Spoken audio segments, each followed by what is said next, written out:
Hi, this is Randy from Fried Eggs Golf, and as you can see, I'm wearing a t-shirt, so that means it's experiment time. Now, a couple weeks ago, I proposed the idea on an Over Easy episode to test technology. And what I mean by that is to test to see if technology is really doing its job, because every year these manufacturers come out with product, they say they're going to do a certain thing for us, and they're going to improve our game, and they're going to improve from the last model that we had the year before. So what I wanted to do is I wanted to test current technology against old technology and to see if there's that much of a gap. Now, the iron that I chose to use was the Ping i2 iron, the best-selling iron of all time. Now, this is not even debatable. The Ping i2 was started selling in 1982, and it ran current for 10 years. An entire decade, this golf club controlled the market. And the reason being is because it was really the first iron to harness the power of perimeter weighting, which you can see here with this deep cut cavity. It pushes all the way to the outside of the golf club, and that just makes it easier to hit. Now, there were some other irons out that came out soon after, like your Tommy Armour 845. I believe Wilson had an iron in there. But anyway, this is the one that really set the bar. They made it in a couple different finishes. You had some beryllium copper. But anyway, what I'm going to do is I'm going to take this iron and I'm going to test it against some current models. Now, the models that I've selected, it's taken me a while to make my mind up on this. I was going to do some different manufacturers, but I thought that since it was the Ping i2, I would test it against current Ping product. So what I have with me today is I brought the Ping G iron, which is a game improvement iron. This iron is really driven towards high handicappers, people that are looking for maximum forgiveness. Now, the funny thing is the Ping i2 back in the day, it was played by your worst golfers and it was played on tour. So it really reached a broad audience of player because who doesn't need forgiveness? But the Ping G iron, as you can see, has a deep cut cavity back. It has some J channeling, which is kind of that newer technology buzzword where the cavity runs almost all the way down to the sole and back. So it adds a little bit of face flex, and it also, once again, just increases that perimeter weighting. Now, besides the G, I also brought with me the iblade. Whoop, whoop. And the iblade, not a whole lot of cut cavity here, but you can see there's quite a bit towards the top flange there, and they've actually cut some J channeling in there as well, and then filled it with their insert. Now, the other iron here, which is kind of a new one, I'm excited to test against the i2 because I think it's the most comparable, is the Ping i200. Now, I don't know a ton about this iron, but as you can see, it's got much more cavity back in it than the iblade does. Not as much as the G. It has the insert in the back, so I imagine there's some channeling back there to give the face a little bit of flex, give it a little bit more forgiveness. Now, what I want to do next is I want to take all 4 irons onto my GC2 launch monitor. I want to hit about 10 shots with each and get some data. Now, before I do so, I do want to mention that there are some noticeable difference between Loft and head design. The i2 is going to have deeper box grooves in it, so we can expect some differences there. But also, a main factor is the Loft. Now, I've tried my best to match these up. The main difference is that the i2 is going to be a lot weaker. I'll talk about that once we see the numbers, but I'm going to head over to my launch monitor now, hit about 10 shots with each, and then we'll talk about what we find. So, talk to you after.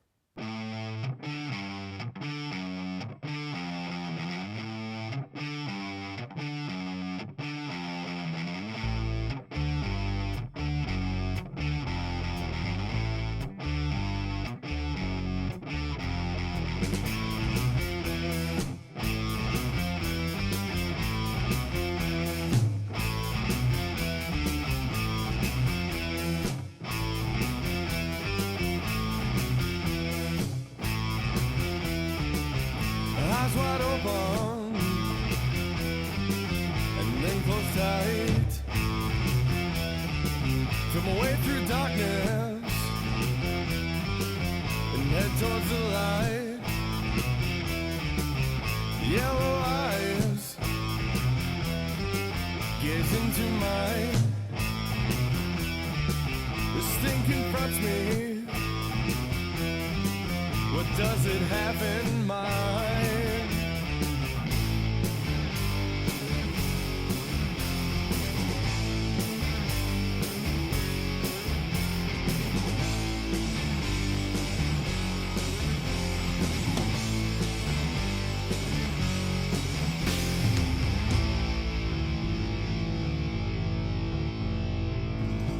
So I'm all done testing. I hit 10 shots with each iron on my GC2 launch monitor.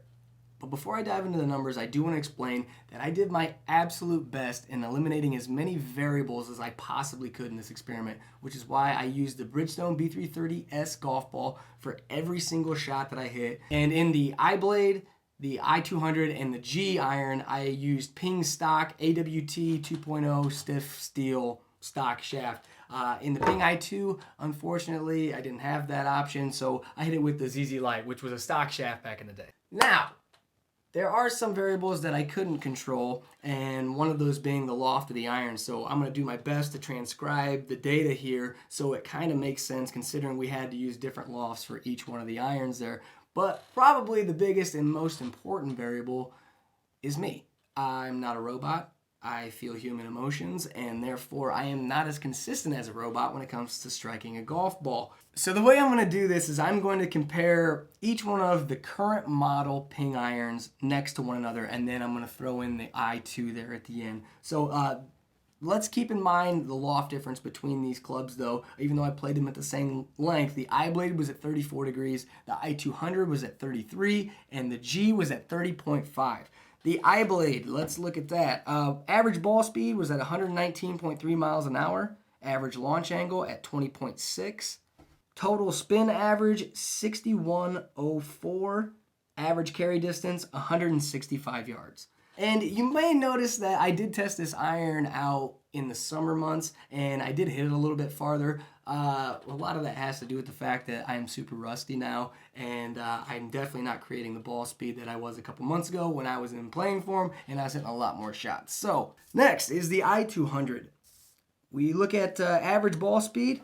It is 121.8 miles an hour. Average launch angle at 19.4. Total spin average, 6024. Average carry distance, 169 yards. Moving right along, we are going to the G. Average ball speed, 125.7. Average launch angle, 19.2. Total spin average, 5,382. Average carry distance, 179 yards.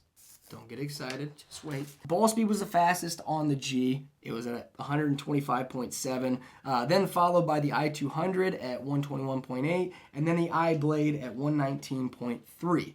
Now this is where the data starts to get interesting because on the iBlade, the i200, and the G iron, the launch angle, the vertical launch angle of these clubs are within about a degree of one another, which is crazy if you think about it because from the G to the iBlade, you're talking almost 4 degrees loft difference. They still launch about the same height, which is kind of cool if you think about it. So there is some technology at work there. Now this is where we see a drastic change between these three irons is in the spin rate. The G's spinning right around 5,300. The i200 is around 6,000, and the iBlade is at 6,100. Now this is something I would expect to see because in that G you have that low center of gravity that's stretched low and away from the face, which is going to increase launch angle and it's going to decrease spin. But as you move up to the iBlade there and you have less of the cavity carved away from the back, it's going to launch the ball much lower and it's going to give it a little bit more spin, but also going to be less forgiving. This is kind of cool so far. Now I want to take a look at the carry distance for each one of these irons, which unfortunately most golf clubs are judged by distance, but it's not necessarily the way you want to pick a golf club. And the reason being is the Ping G here went 179 yards, the i200 went 169, and the iBlade for me went 165. So for me, I would say it would be between the i200 and the iBlade, between the three there. But I know that's not why we're here. I know the reason we're here is to see how the i2 compares to these three. So let's slide that into the mix now. The i2 blew my mind. I'm just going to say that. I've never really hit this club on technology as far as like a launch monitor and got data off of it. I've hit them outside on the range and it's like, yeah, they feel good, but they're old, and who likes old? Nobody does. So let's look at the i2 numbers here first. Average ball speed at 123.3, average launch at 18.6, total spin average 5,617, average carry 174. I was expecting higher spin. I thought with those box screws that I would see more spin. Now, having said that, I don't know exactly how long ago this iron set I'm using was made, and the grooves do seem a little dulled out. I imagine if we took those back to factory specs, that those spin rate numbers would increase significantly. but once again, a variable I couldn't control. Look at the i2 right next to the iblade there. We have faster ball speed on the i2 iron. We have a little bit lower launch angle, and the spin rate on it was lower as well. Average carry distance at 174 yards compared to 165. That's a longer iron there, even if you take into consideration the loft of the iron. But, spin rate's a little bit lower, so it might be harder to hold a green with that. But consistency and control with the i2, I was very, very pleasantly surprised with that. Sliding down the line here, i2 versus the i200. Now, this was the most comparable test that I thought, because we're only at 1 degree difference of loft between the two, the i2 being a little bit stronger. But the i200, the design of the head, the cut in the cavity back is very similar to what we see in the i2 iron. So when we take a look here, once again, ball speed was faster on the i2. Launch angle still a little bit lower in the i2, but we would expect that with a little bit lower loft. We're close here. We're at like 170, almost 169 with the i200, and that would bring us down to that 172 ballpark probably in the i2. So distance isn't the story here. I think it's more spin. We're at 400 more RPM of spin, which to me is important because when I'm hitting a 6 or 7 iron into a green, especially when it gets firm outside, or maybe it's a tucked pin, I know that ball is going to land. It's going to hop maybe once or twice and then kind of hold up there. It's going to stop much sooner than we would see the i2 there.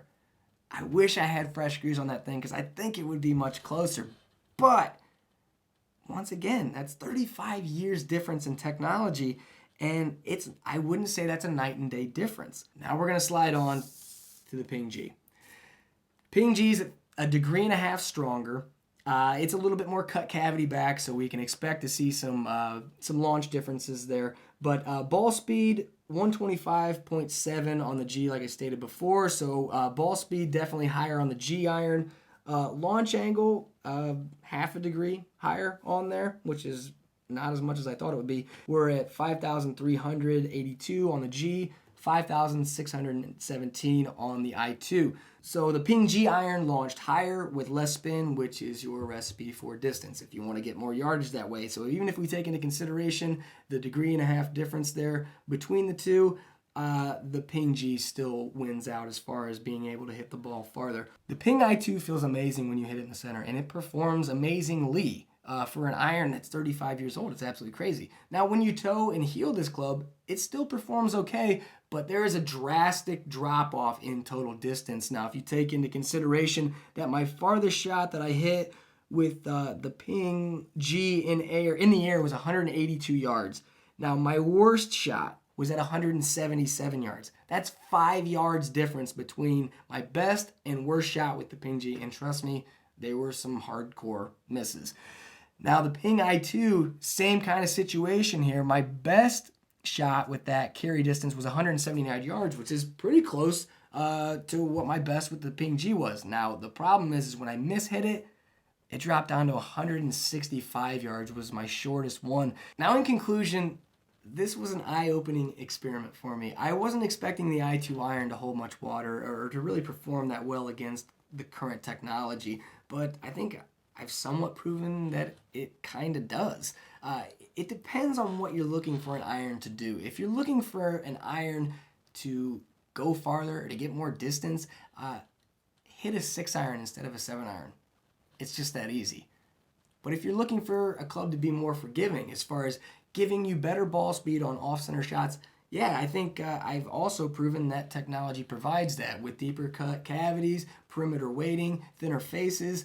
We've provided more ball speed on the toe and heel and low and high misses that I think there's enough there to upgrade. Let me know what you think. Let me know.